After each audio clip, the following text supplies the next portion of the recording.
항상 이 정치 상황에 대해서 어떤 그 이슈 분석할 때 이 자한당을 저는 항상 비판, 왜냐면은 결국 이 모든 대한민국의 이런 그 망국적 상황은,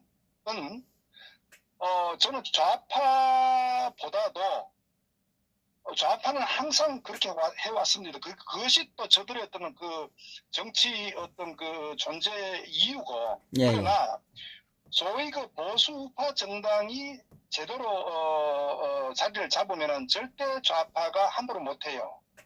그래서 오늘날 이렇게 무참하게 좀 허무하게 무너지는 이 대한민국이 무너지고 보수 우파의 어떤 그 정치 환경이 무너진 것은 결국은 이 자유한국당이 때문에 그렇기 때문에, 예, 예. 저는 자유한국당이 해체되는 그날까지 저는 자유한국당을 비판하지 않을 수가 없습니다. 예, 예. 그런데 좀 구체적으로 이 그 황교안 아마 대표가 이제 그 어제 밤인가요? 아마 신조선 일밤에, 어차피 예. 하나 아마 응급실에 구성된 것 같은데, 저는 그래요. 이제 그 후에 지금 또 아마 그 정미경 최고위하고 신보란가 예. 아마 그 친구가 이 또 릴레이 단식 한다고 하는데, 이거 자체가 참 코미디라고 봐요. 왜냐면 나경원이가 지난번 한참 욕을 많이 먹었죠. 그때 국회에서 예. 하루 한 끼 안 먹긴 릴레이 단식을 아마 주도했었죠. 예. 근데 또 릴레이 단식 한다고 쇼를 하는데, 저는 기본적으로 이 나경원이라는 인물에 대해서 정말 좀 꿈을 깼으면 싶은 게, 정말 나경원을 지지하는 사람이 한 명이라도 있다면은 정신 차려라. 왜? 원내대표는요, 두 가지 핵심적인 그 조건을 갖고 있어요. 첫째는 전략. 그러니까 소위 그 좌파든 상대당이 인원이 뭐 국회 200명이든 250명이든 간에 가장 중요하게 싸우려면 전략이 있어야 된다고. 두 번째, 야당은 투쟁입니다. 어차피 의석이 부족한 상태에서 적들과 싸우려면 전략과 투쟁은 결국 장외투쟁을 하고 국민을 지지 세력을 등에 업고 장외투쟁을 해야 되거든요. 그게 저는 투쟁의 가장 1차적인 그 핵심인데, 이 나경원은 머리 한번 깎았습니까? 막말 황 대표가 삭발하고 단식할 때 나경원이는 뭐 했나요? 그러니까 도무지 저는 원내대표, 소위 말해서 보수 정당의 원내대표가 가져야 될 자격이 1도 안 갖고 있는 거예요. 그래서 저는 나경원 매우 무능한 사람이다. 그러니까 소위 이 최전선에서 전략을 진두지휘하는 사람은 매우 지략이 뛰어나야 되고 전략가야 된다고요. 그리고 굉장히 강한 투쟁력을 갖고 또 의원들을 한꺼번에 통솔해서 어떤 그 힘을 하나로 결집시킬 리더십이 매우 중요한데, 나경원은 어느 것도 하나 갖고 있지 않다고요. 고작 하는 게 항상 쇼 비슷하게 해도 정말 초등학생처럼 상대로 하는 거. 그러니까 이념적인 어떤 그 무장도 되어 있지 않고 투쟁력도 없고 전략도 없고, 그렇기 때문에 오늘날 제가 얼마 전에도 지적했다시피 2018년도 12월 15일 날 소위 좌파의 정의당의 이정미와 손학규가 정치적 목적으로 연동형 비례제를 관철시키기 위해서 단식을 했는데, 그것은 당연히 저들은 그렇게 하는 거예요. 그러니까 정말 어떤 그 IQ가 50만 되어도 저들이 단식하고 정치적 제출을 하는 것은 결국은 이 소위 현 그 소선거구제 하에서는 저들의 설 자리가 매우 미미하기 때문에 연동형 비례제를 통해서 자신들의 어떤 의석을 많이 확보해서 정치 세력을 키우자는 게 핵심적인 그 의도 아니겠어요? 그 뻔한 거 아닙니까? 그러면 손학규가 단식을 하든 이정미가 단식하든 그거 신경 쓸 필요가 없단 말이에요.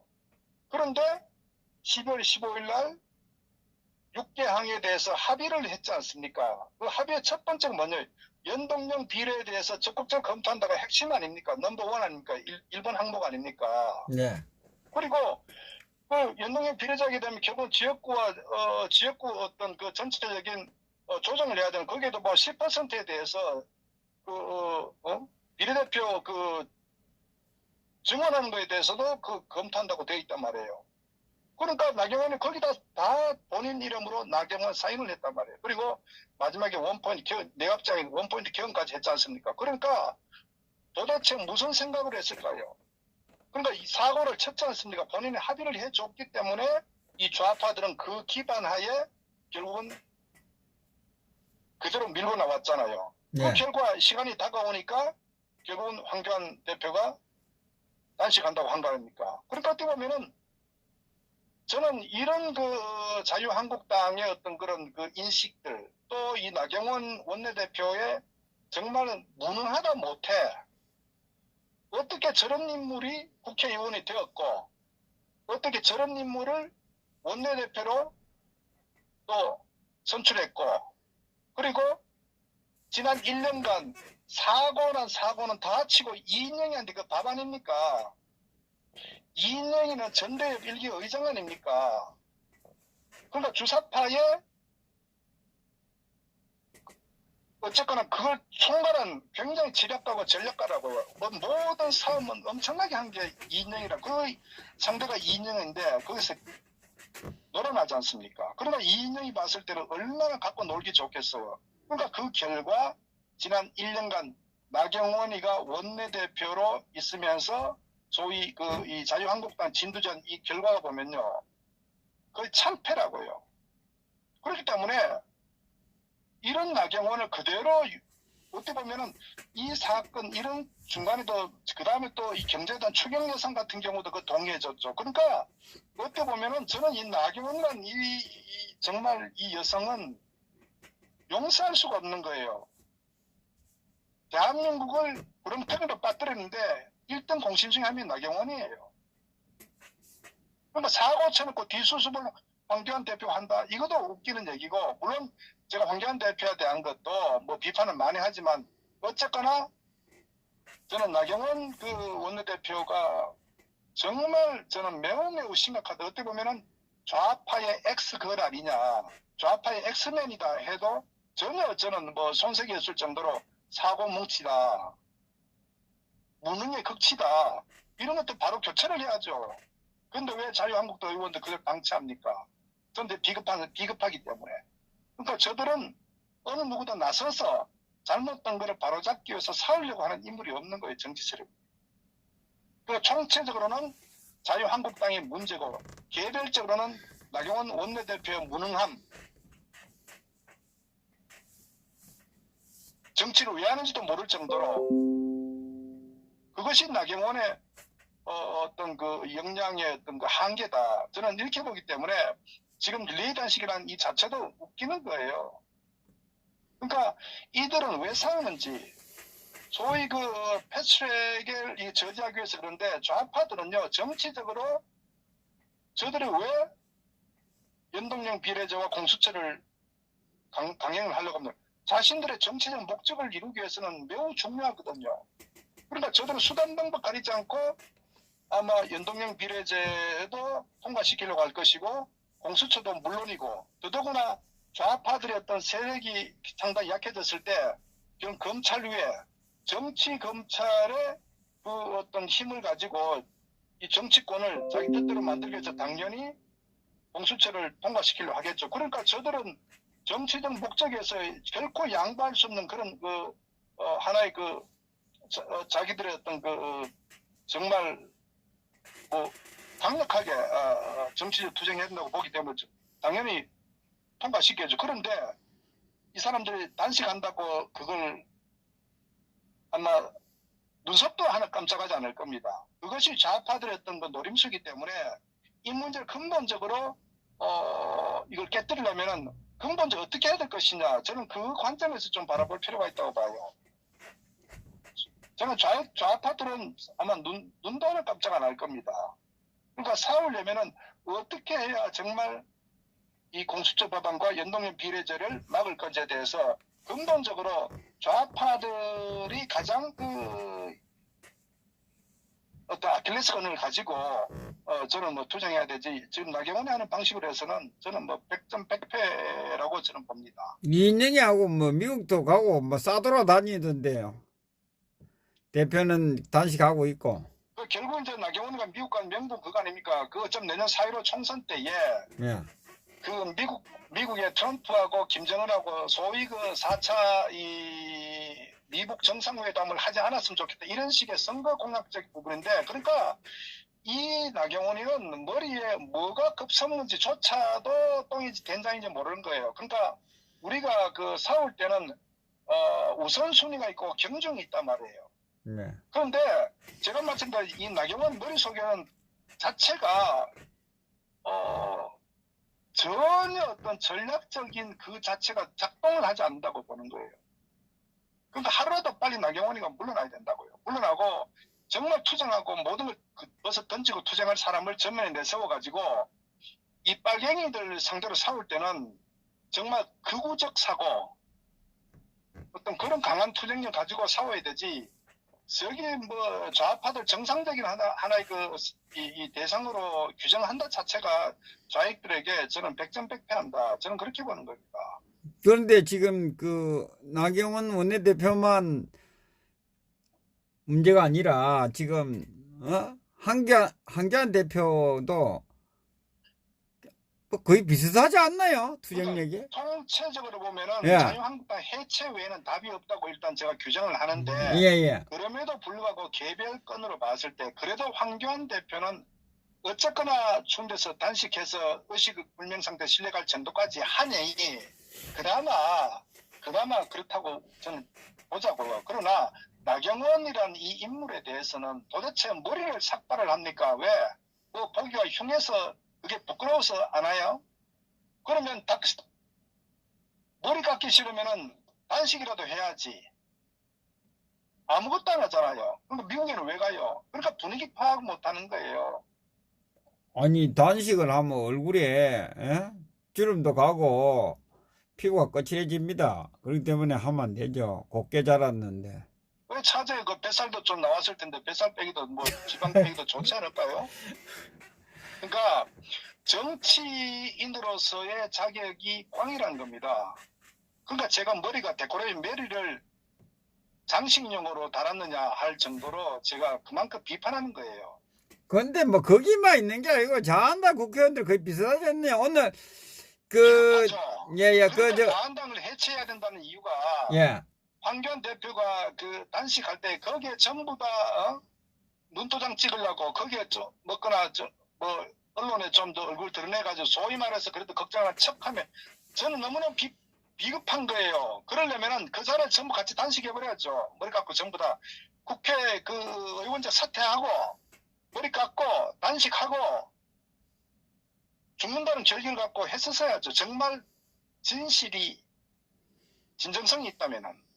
그래도 단식을 하는데 누구가 있는데 황 대표 누구가 있는데 다 곧 돌아가실 것 같이 유산 받으려고 하는지 대표 하려고 그러는지 다 꿇어앉아가지고 그래 있던데. 그러니까 비겁하고 저런 인간들의 모인 집단이 자유한국당이다. 그래 저는 자유한국당 해체와 그 정치 세력을 전체 물갈이하지 않으면은 저는 우파가 좌파이들 이 사악한 좌파들과 싸워서 이기가 매우 어렵다. 저는 그렇게 진단을 하는 겁니다. 그런데 자체적으로 해체가 자한당이 자체적으로 해체가 안 된단 말이에요.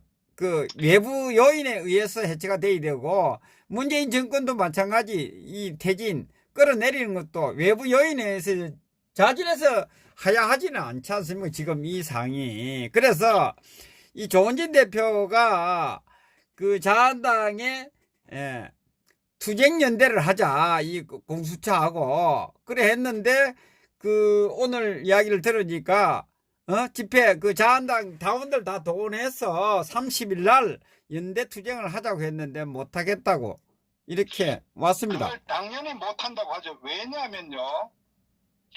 왜냐하면은 자유한국당의 정체성은 탄핵 찬성 세력이 정체성입니다. 그 얘기는 저들 머릿속에는 저들이 스스로 저질러놓은 죄악이 너무 크기 때문에 그 정치적 경의 정당성 확보하는 게 매우 중요하다고요. 그러려면 박근혜 대통령 탄핵을 무조건 기정사실화 시켜야 된다고요. 그러니까 박 대통령이 잘못이 없더라도 저들은 뭐냐면 너는 만약에 너는 잘못했어. 너 스스로 죄를 알겠다. 너 인정해. 이래가지고 탄핵이 정당했다는 것을 대전제로 출발하기 때문에 그 연장선상에서 우리 공화당은 탄핵을 부정하는 정당이란 말이에요. 그러니까 네. 근본적으로 자유한국당 현재 이 탄핵 주동 세력들과 탄핵 반대하는 우리 공화당과는 결코 양립할 수가 없는 정치적 상황이라고요. 그렇기 네. 때문에 어떤 경우도 자유한국당은 우리 공화당과 연합 내지는 함께 하려고 할 수가 없는 거예요. 왜? 함께 한다는 거는 결국 무슨 얘기냐면 자기들 스스로가 목을 자르는 그런 형국이 되기 때문에 저들은 무조건 정치적으로 부정한다고요. 그러니까 그것이 현재 자유한국당의 정치 구조고 저들이 어떤 그 주도하고 있는 김무성을 중심으로 한 네. 탄핵 주동 세력들이 머릿속 갖고 있고 또 거기에 머리 숙이고 공천받으려고 하는 비겁한 놈들 소위 친박이라는 것들 이런 것들이 함께 같이 어우러진 집단이 자유한국당이기 때문에 당연히 우리 공화당이 주장하는 부분하고 저들은 절대적으로 손을 내밀지 않을 겁니다. 절대적으로 내밀지 않는다. 그것이 현재 어떤 그 정치 상황이라는 걸 우리가 정확히 인식해야 된다고요. 지금, 저도 뭐, 이렇게 보고 있습니다. 탄핵 세력화 됐다. 자한당 전체가 탄핵 찬성했던, 참 반대했던 그 국회의원들도 탄핵 찬성했던 그 국회의원들한테 세뇌가 된 건지, 넘어간 건지, 그렇게 돼 있는 것 같은데, 우리 박사님 어떻게 보고 계십니까? 저는 두 가지. 첫째는요, 용기가 없는 비겁한 자들입니다. 음. 두 번째로는 다음 공천받을 때 어쨌거나 현재 이 공천권을 갖고 있는 사람한테 잘 보여야 되기 때문에 저는 탄핵 찬성 반대가 중요하진 않아요. 오로지 공천권 행사하는 사람한테 머리 숙이고 잘 보이는 게 첫 번째예요. 한마디로 개자식들이네, 한마디로요. 그 이상이죠, 뭐. 그러니까 자유한국당 내는요, 탄핵 찬성 반대 이거는 저들에게 안중에도 없어요. 소위 탄핵을 반대했던 세력들조차도 안중에도 없다고요. 다음 공천이 중요한 겁니다. 그리고 용기도 없어요. 외칠 용기도 없다고요. 오히려 탄핵을 찬성했던 주동 세력들은 큰소리 치는 게 오히려 어떻게 보면은 비겁하게 반대를 해놓고 한마디 못하는 비겁한 세력들이 더 저는 교활하고 비겁하다. 저는 그렇게 보는 거예요. 그렇기 때문에 자유한국당은 말씀드렸다시피 탄핵이란 것은 이미 저들 안중에도 없다. 박 대통령 안중에도 없고 오로지 공천권, 그 다음에 주도권 다툼 이거라고요. 그러니까 황교안 씨가 단식한 것도 어떻게 보면은 명분은 이 공수처 법안과 연동비례되지만 그런 핵심적인 자기 위치가 매우 흔들리기 때문에 정치적 하나의 그 승부로서 자기 자리시키기 위해서 저는 이 단식을 결단한 이유 중에 저는 상당히 큰 요인이 거기 있다. 저도 그렇게 생각합니다. 쫓겨나게 생겼으니까 급하니까 한다 이렇게 저는 봅니다. 저도. 네, 그러나 제가 봤을 때는 아마 이 김무성 그 세력들이 원하는 대로 방향 흘러갈 가능성이 매우 크다 저는 봅니다. 그리고 자꾸 말씀드리지만은 자한당 내 탄핵을 반대했던 세력들은 어느 누구도 지금 그 바른 소리 한 인물이 없다. 저들은 아마 김무성의 흐름에 같이 휩쓸려서 갈 것이다. 그리고 거기서 아마 퇴출되는 어떤 인물들은 나중에 또 우리 공화당 주변을 기웃거릴 가능성이 크다. 저는 이래 봅니다. 그래서 애국 국민들, 태극기 국민들이든 누구든 간에 나라를 걱정하는 분들은요. 첫 번째가 자한당 해체해야 되고 정치 세력 99% 물갈이해야 되고 새 출발을 해야 저는 유일하게 희망이 있지. 거기에 대해서 미련을 가지면 가질수록 대한민국은 점점 수렁으로 빠져든다. 저는 그렇게 말씀을 드리고 싶습니다. 그러니까 이 투쟁연대를 하자 하니까 힘들게 할 이유가 뭐 있냐. 잘 보여가지고 공천 받으면 되지. 이런 사고방식을 가지고 있네요. 공천권 외에는 아무것도 없어요. 참. 기대를 제가 다시 한 말씀. 현재 사법부의 대부분의 그 재판의 기대 1%도 하지 마라. 예. 그것은 현실을 매우 잘못 판단하고 있다는 부분이기 때문에 예. 그것을 제가 하나 말씀드리고 그 다음에 자유한국당에 대해서 자유한국당 의석이 4.15 총선이 300석 대 보세요. 박 대통령 전혀.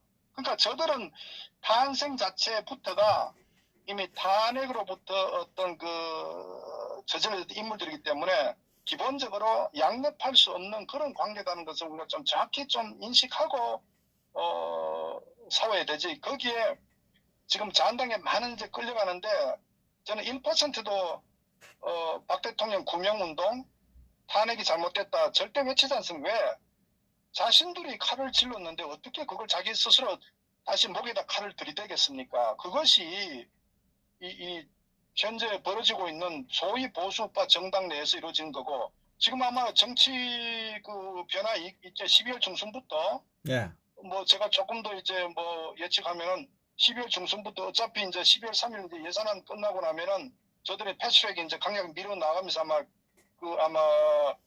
싸움이 격해질 거예요. 그런데 얘들 갖고 좌파들 상대를 못해요. 그러다 보니까 결국 이제 어떻게 보면은 이 패스트트랙이 통과된다는 가정하에서 지금 유승민이도 신당 창당하고 이현주도 신당 창당해서 또 떡고물 좀 떨어질까 싶어가지고 잔머리 쓰지 않습니까? 그러니까 이현주도 애들 전부 잔머리 쓰는 거예요, 지금.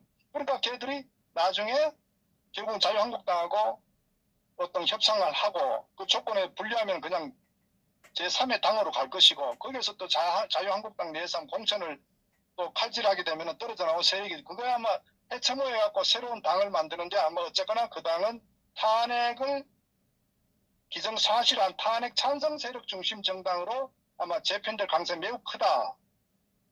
그렇게 저는 보는 거예요. 그리고 결국 다음 내년 총선 다음 총선을 위해서 준비하지 박 대통령에 대한 그런 1%도 저들 입에 꺼내지도 않습니다. 얘들 선거 구도 자체가 탄핵은 정당했고 우리는 잘못했으니까 새로운 신당 창당하고 박 대통령의 흔적을 완전히 지웠다. 국민 여러분 우리를 다시 지지해 주시. 이게 저들의 선거 전략이기 때문에 근데 저는 근본적으로 그건 그 정치꾼들의 어떤 이 잔머리고 그러나 저는 절대 그렇게 되지 않을 것이다.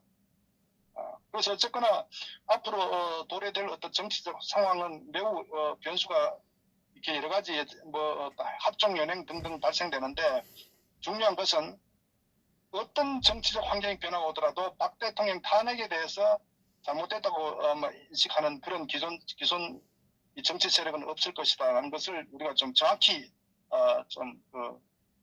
인식했으면 좋겠습니다. 결국 그 바람에 날려다니는 쓰레기들이네요. 쓰레기보다 못한 수준입니다. 예, 알겠습니다. 수고하셨습니다. 예. 네, 감사합니다. 네.